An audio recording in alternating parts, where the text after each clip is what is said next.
think of God as both masculine and feminine. And so we sometimes refer to God as the mother versus the father. And we also associate the divine feminine with the energy of love and the divine masculine with the energy of wisdom. Wisdom. So masculine, wisdom, feminine, love, all coming from one presence and one power. Good to know that we access those qualities, whether we are in a female or a male body, we access both of those qualities from that one presence. So thank you for that beautiful song. Love that. So I'm just checking in, first of all, to see if anyone here has had any problems to solve this week. One or two, maybe, problems.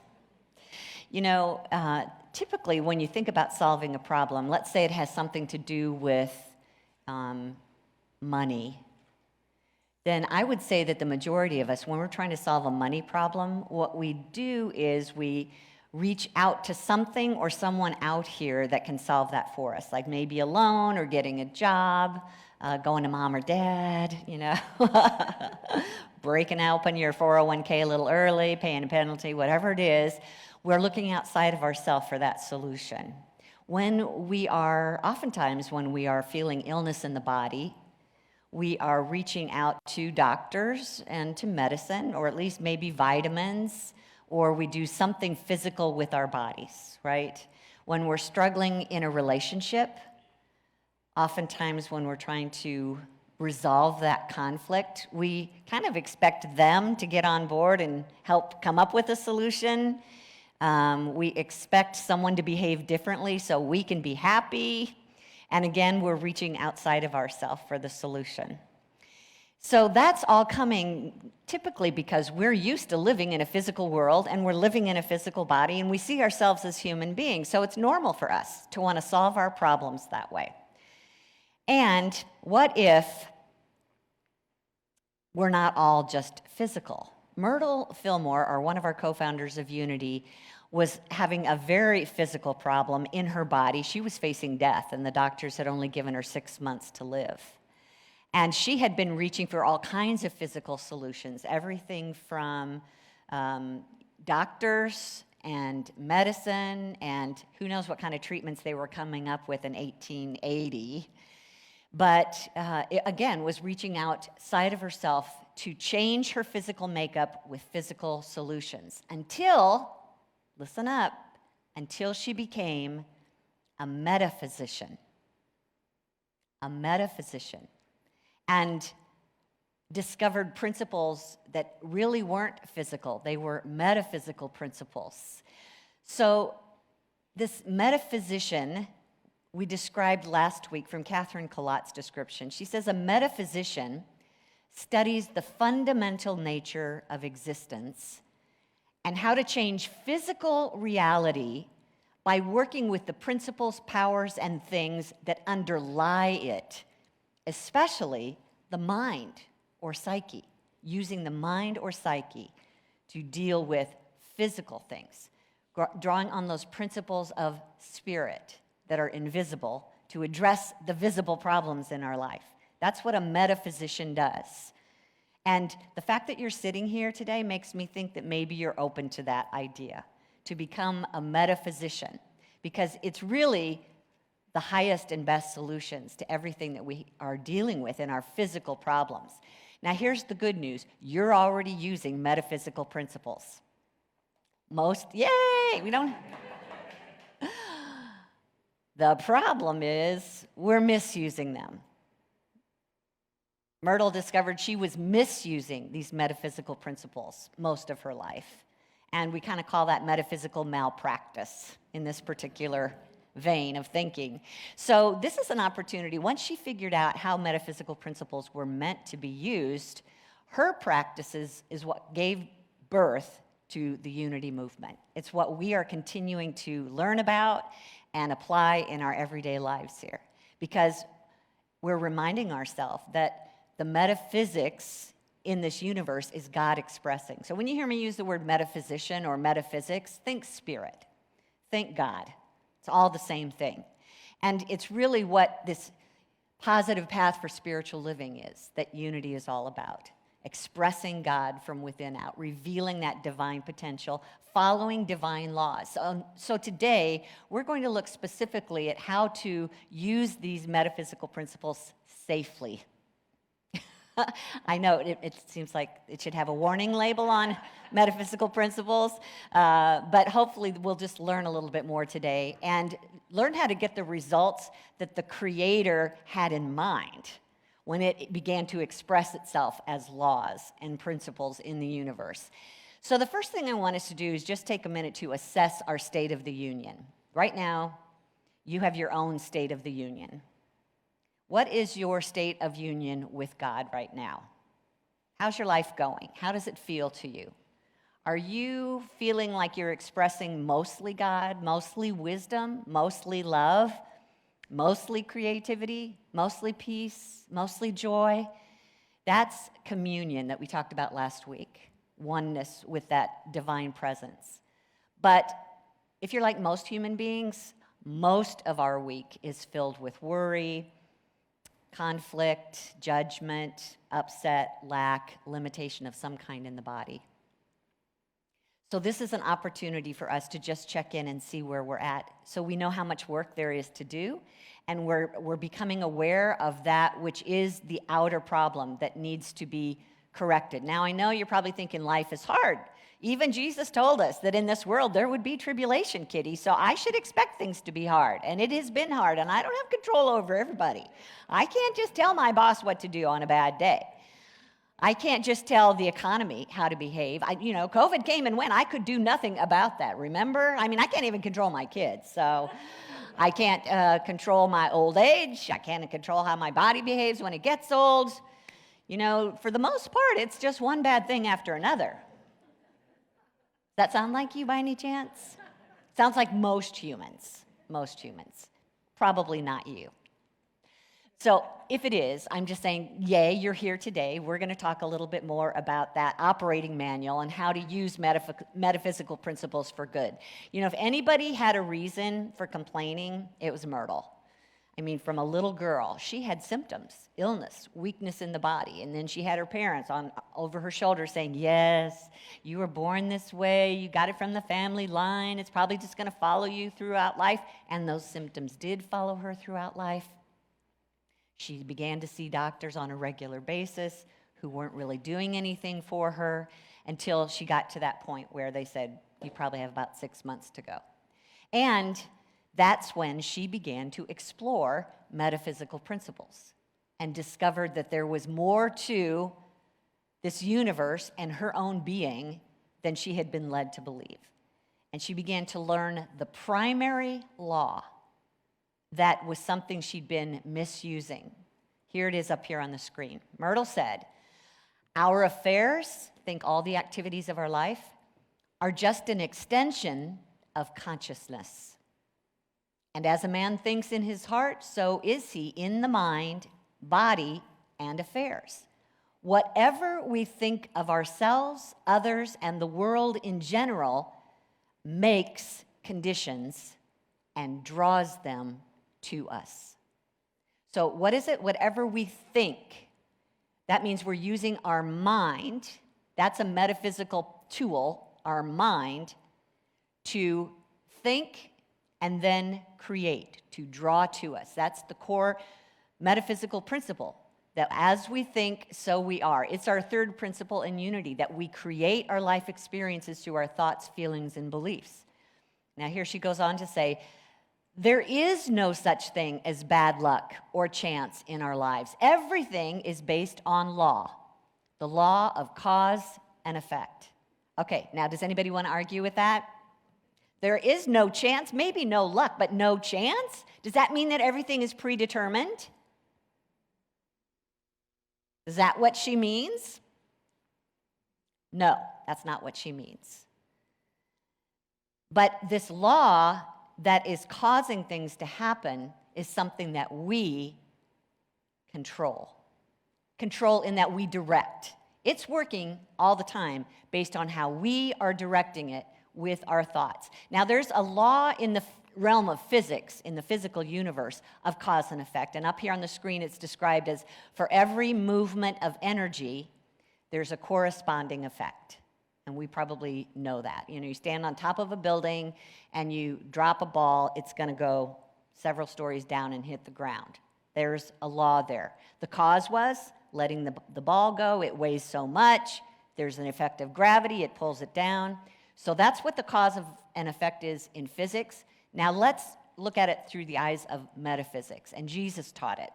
For the measure you give will be the measure you get back.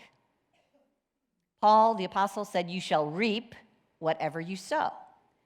Ralph Waldo Emerson, who was one of those transcendentalists that Myrtle and Charles learned from, called it the law of laws. And he had a law of compensation that he wrote about that was very similar. He said, each person is compensated in like manner for that which he or she has contributed. You will always be compensated for your efforts and for your contribution, whatever it is, how much or however little. Just take that in for a minute.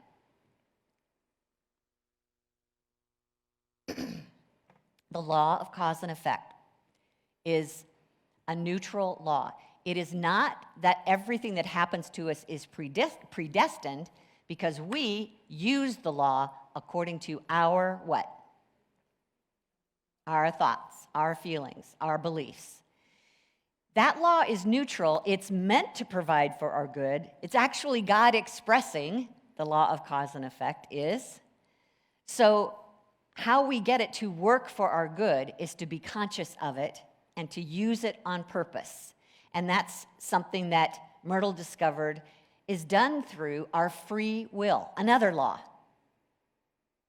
I've heard a lot of teachers, and I've heard especially lately a lot of teachers talking about this law of free will, that each one of us have free will and no one else can take it from us. And we're not necessarily talking about no one can do something against me. Our law of free will says I can choose how to think about what you do against me. And I can choose how to respond based on what you do against me. So this law of free will, from Myrtle's point of view, she describes up here on the screen, my outer world corresponds to my consciousness, and I have total control of my consciousness. Will you read that sentence with me? My outer world corresponds to my consciousness, and I have total control of my consciousness. She says, my life is controlled by what takes place within the mind. So let's put a diagram up here on the screen that will blow that mind of yours. I literally was just looking up someone's definition of the law of cause and effect, and this popped up. I know. So down at the bottom, it says iqmatrix.com. If you want to, for $5, get yourself one of these printouts and just play with it. There's all kinds of docs that go along with it. So just go to iqmatrix.com and look up the law of cause and effect, because they've got a lot of different terms there. But it's working in a few different neighborhoods here. The law, consider this big dominoes falling over in the center as the law, and we can look at it here as no accidents, and let me give you all the proof to that. Or you can look at it over here to the right. This is what the law does and how it expresses. Or over here to the left up in the corner is, let's analyze this law and all the things that come from that. Let's look for a minute down here in the bottom left corner. The free choice, same thing as free will.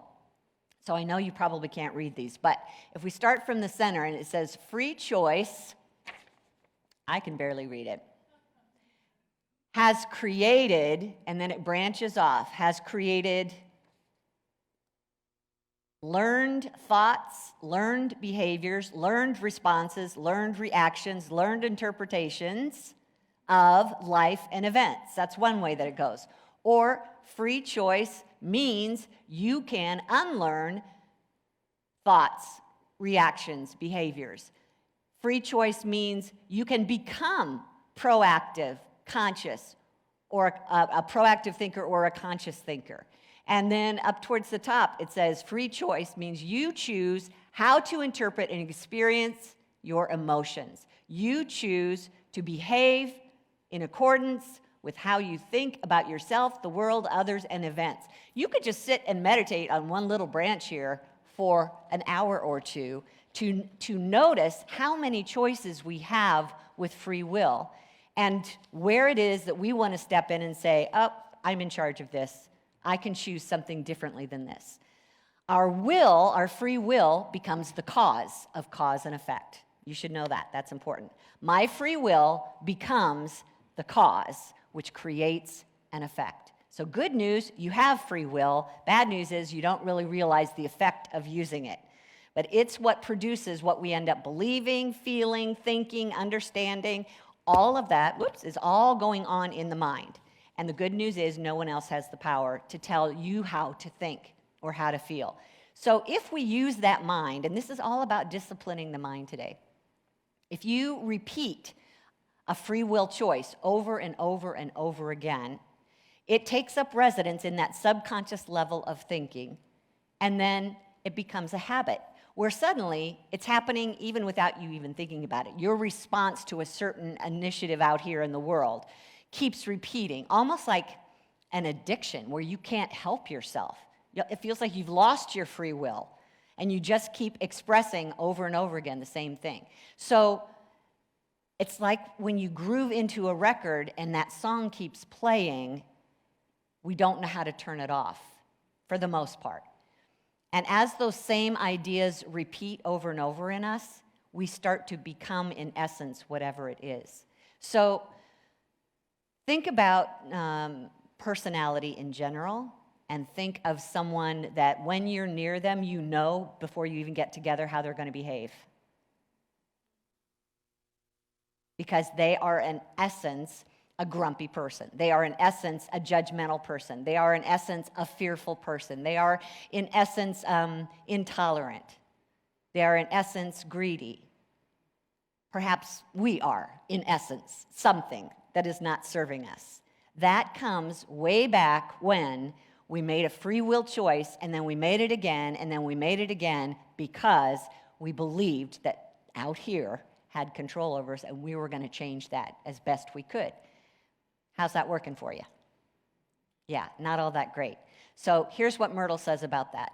No one, not even God, can change you or your circumstances so long as you insist upon looking at and thinking of and worrying about yourself and your problems. Get this. Your problems do not exist except in your own mind. Hold on. If we fail to put forth effort to free the subconscious from false beliefs, we will be dominated by the carnal mind. Okay, so let's back up because I know you're all freaking out right now. My problems don't exist? How can you say that when my body is sick? My problems don't exist? How can you say that when I can't pay my mortgage this month? So I don't think she's saying that they're not actually these activities like less money than you need to pay. You have less money than you need to pay. That could be happening. Or you have symptoms in the body. That could be happening. But the problem label is yours to put on it. Do you see what I'm saying? That may be happening, but you can choose whether to look at it as a problem or an opportunity. A problem or a challenge, a growth opportunity. You get to choose whether, maybe that it's in contrast to what you want, but that doesn't mean it has to be a problem, because as soon as we hear that word, why do we call something a problem? We don't know how to solve it. We don't like it. Fear, perspective. It's basically that we've kind of attached the problem to something, again, outside of ourselves, whether it's a person that's causing our problem and we feel like they have power over us, or it's a source that's run dry and you feel like that's your only source. That's when we label it a problem. And we usually don't just name it a problem. We feel problem, right? We start to get those negative emotions going with it that include fear and anger. So Again, here's what Myrtle says. As soon as you withdraw your thoughts and feelings from the things which you have invited and built up, they will fall flat and dissolve. So let me just work with that for a minute. When she says, withdraw your thoughts and feelings from the things which you have invited and built up, we invite and build up when we look at them as problems. We are giving it power. We are naming it bigger than me. We are claiming that there is no good here and I can't get past this. That's what she means by building up and inviting in. So she's saying, what do we have to do? Withdraw our thoughts and feelings from that idea of problem. And then they fall flat and dissolve. It's not that the situation, it may or may not go away, but the force of it, the power of it, dissolves. She says, by abiding in God mind, you will build a new world of peace, joy, wholeness, and success according to the direction of Christ ideas. So we've got this realm of ideas in our mind, in the subconscious, of past experience that's usually about problems and limitations, but we also have what we call the superconscious mind in us, which is the God mind, the Christ mind. It's a realm of divine ideas, and it's always giving of itself if we will listen for them, if we will look for them. So when she says the answer is abiding in God mind, it's simply directing our thoughts in the direction of God and what we think of God and what we know to be God. We sang a song this morning we've sung many times before, to think upon these things. Whatever is, what are some of our words? Whatever is true, whatever is good, whatever is kind, beautiful, all those are qualities of God we want to look at. We want to hold as being present in us right now. Direct our mind this way. When Myrtle and Charles began their ministry, which they really didn't intend for it to be a ministry or churches or anything like that, they just wanted people to know that God was present in them and there were divine qualities in them that they could apply to their everyday bodies and lives. And in doing that, they were praying for themselves and for other people. So people got together with them at 10 o'clock every night, and they started to make that a practice. At 10 o'clock every night, come to the Fillmore's house, and they would give you a class thought. Well, that got so popular that not everybody could get there, so they started mailing out, okay, the class thought for May is, and they would send it out to everybody. And this class thought was something that they would all hold in consciousness together as a group, silently, that described the nature of God in their lives. And I want us to read that very first class thought together up here on the screen. God is all goodness and everywhere present. God is the loving creator, and I am an expression of God's attributes of life, love, truth, and intelligence. In God is all health, strength, wisdom, and harmony.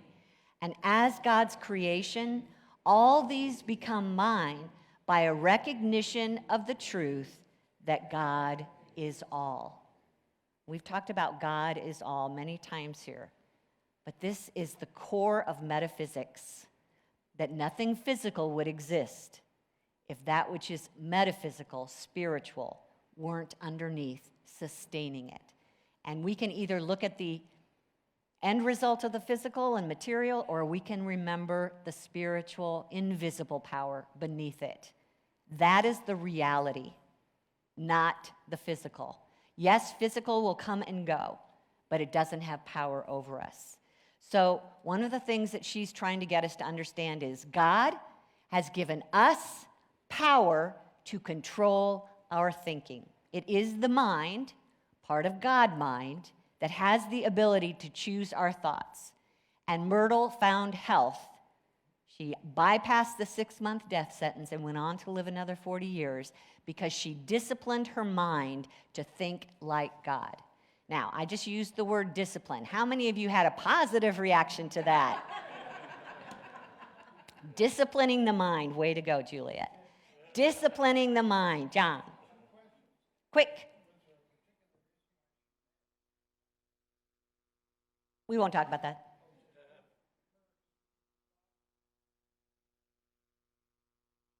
No, they came first. Christian Science came before Myrtle. Yeah, two different organizations. And 10 o'clock was because they worked long days, and that was the most quiet time for them to get together. So when she says, discipline your mind, the ego immediately says, no. I like it just the way it is. It's getting me exactly what I need, even though it's not really.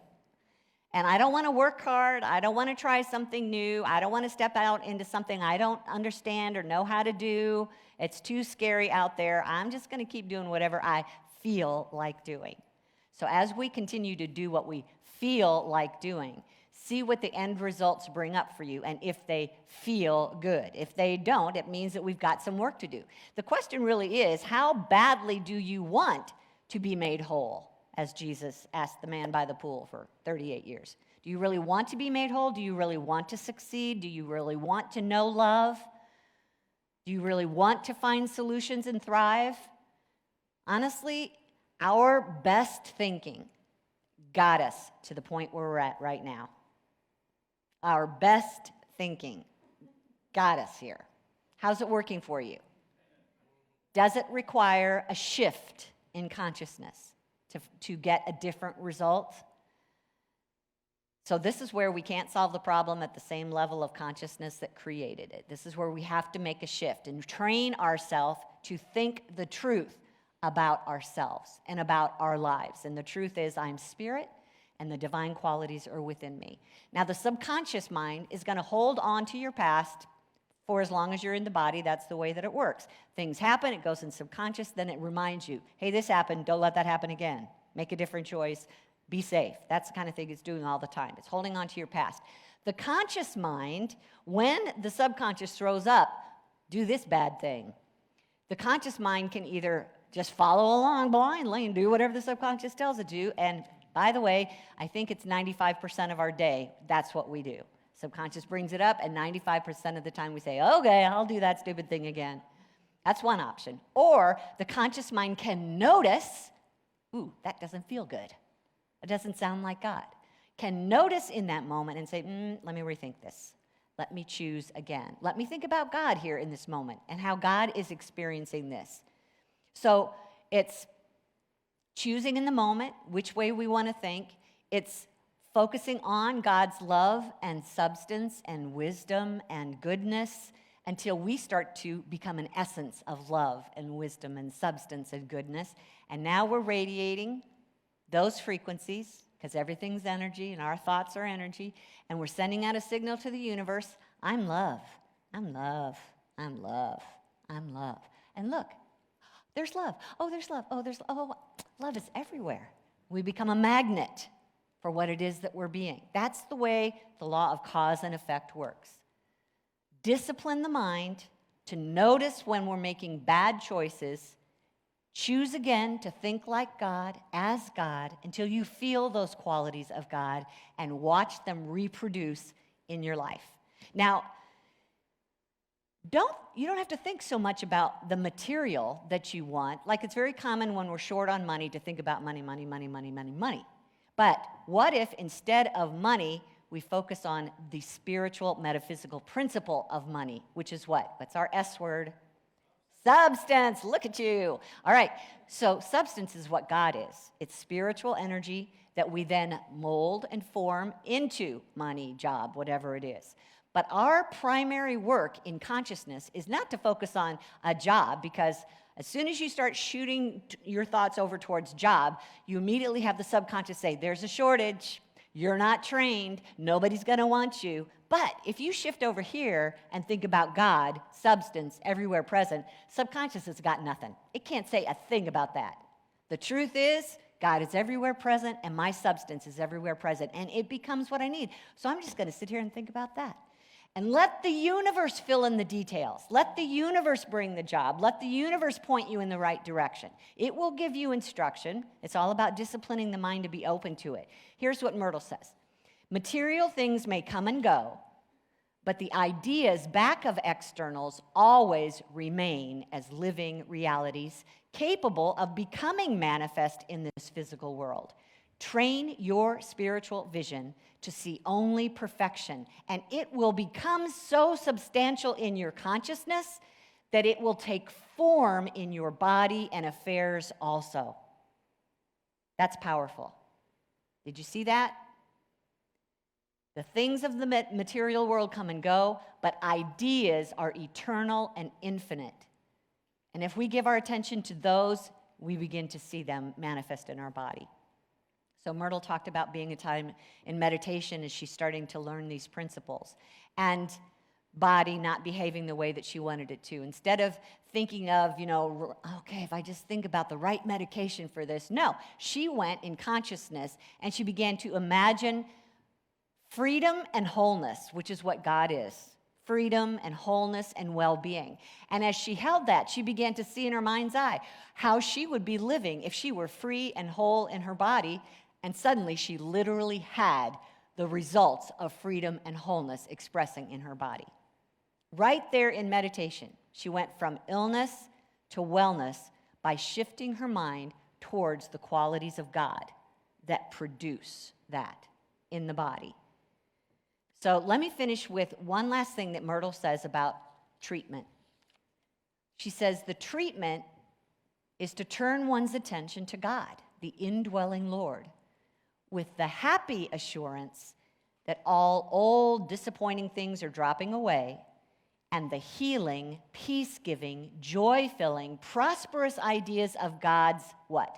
Love, life, and substance, those are the things we focus on, are filling the mind and heart, quickening new energies in the body and affairs. That's the treatment.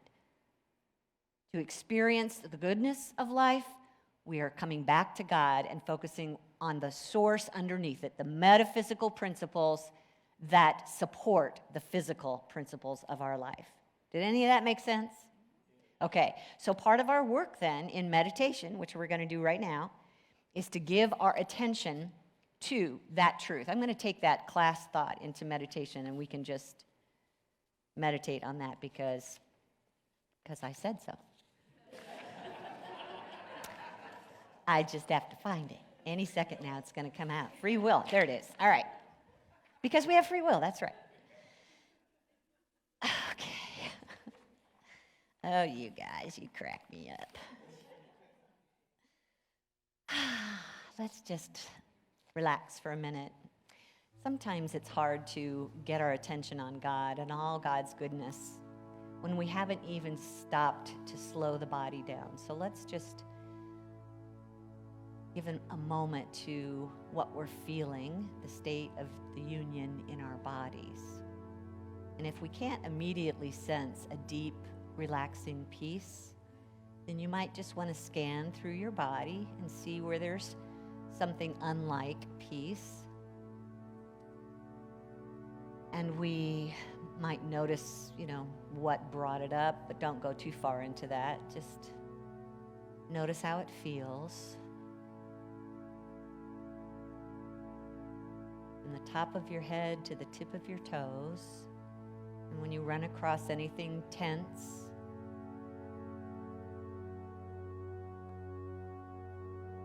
just behold God life and God peace in those areas. You might want to just take a breath and breathe in peace to those areas.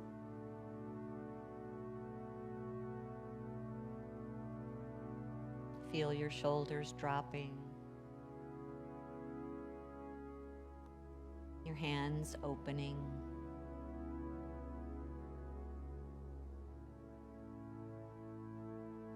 Let Mother Earth support you, and all of your weight, just let it drop into Mother Earth, resting in your chair.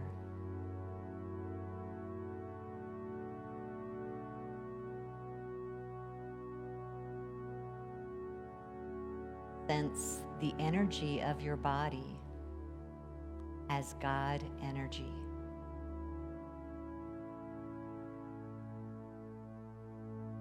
God is all goodness. And that goodness is everywhere present.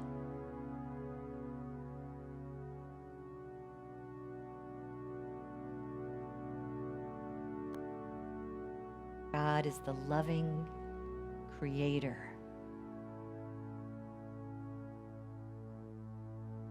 Everywhere present.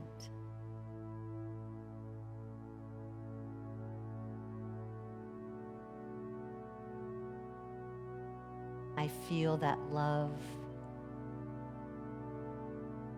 filling my body. Every cell of my body is feeling that love.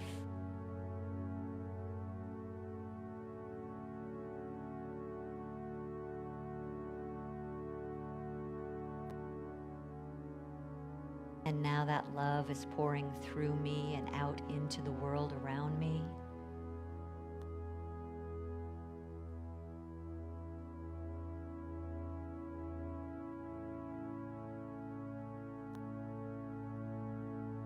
I am an expression of God's attributes of love.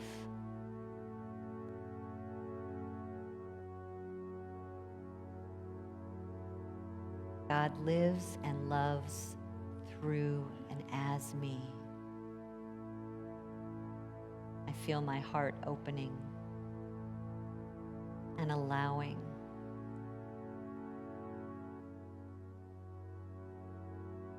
the love that sees only good in myself and everyone around.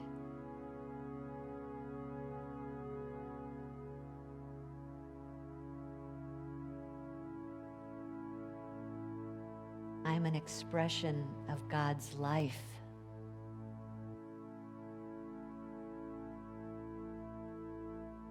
Health,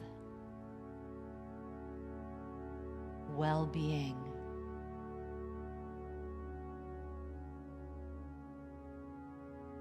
I'm an expression of God vitality, renewal, strength.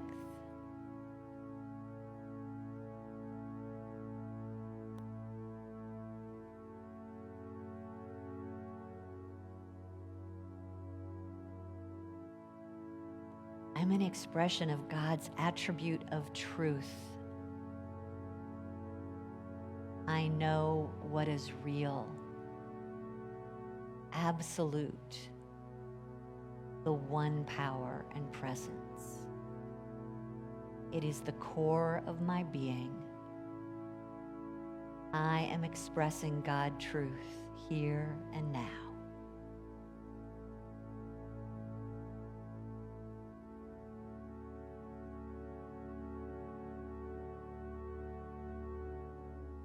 I'm an expression of God's intelligence.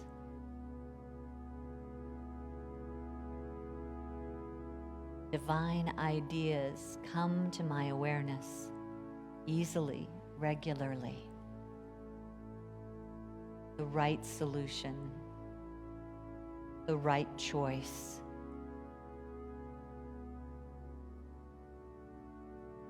Whatever I seek, I find.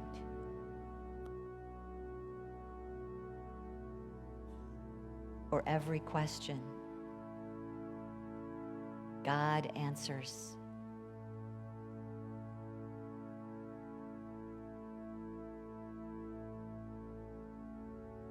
In God, here and now, is all health and strength.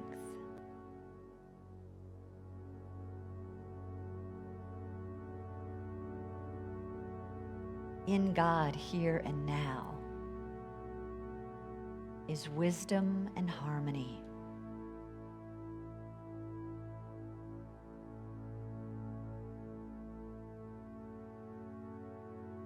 And as God's creation, all these truths become mine, as I know that God is all.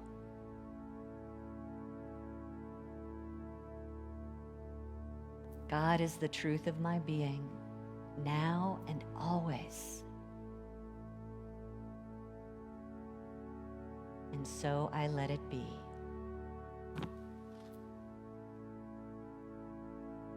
Amen.